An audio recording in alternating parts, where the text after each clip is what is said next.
Well, let's cross now to Julia Chapman, who's been following the developments in Moscow. Julia, a hugely sensitive swap, the first since 2017. We've seen these images now. It looks like it's happening or has happened. Has the deal been done? Where are things at?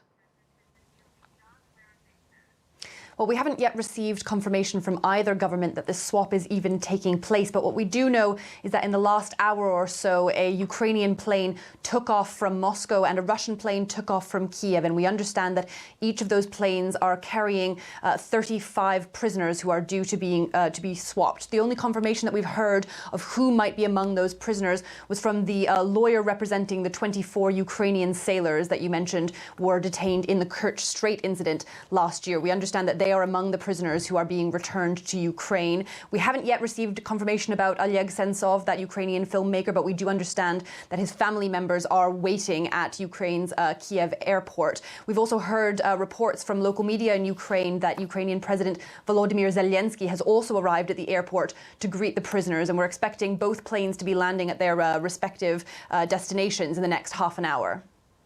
I remember I spent many months in eastern Ukraine covering the conflict at the start of the war. No one predicted at the time that this conflict would drag on for so long.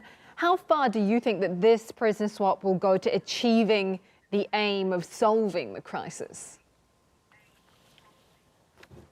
Well, it's a hugely significant moment, not least symbolically, because, of course, for the last 5 years, most of the relations that we've been seeing between the two countries has just been building tensions with incident after incident developing between them, not least the Kerch Strait standoff last year, after which it was very difficult to see where things could go from there and how the relationship between the two countries could be improved. But ever since Volodymyr Zelensky was elected in April and took power in May in Ukraine, we have certainly seen something of a rapprochement towards Russia. It was an election pledge of his to secure the release of Ukrainian prisoners in Russia, and he does appear to have now achieved that aim, and that will certainly be met with welcome from the Ukrainian voters who supported him in that. But how far it can go in repairing relations between the two countries, it's still early days, of course, but I think it is a significant step, and perhaps the suggestion that there could be a warming of relations between the two countries, possibly leading towards a summit, which is what we've been seeing being pushed for in some European circles.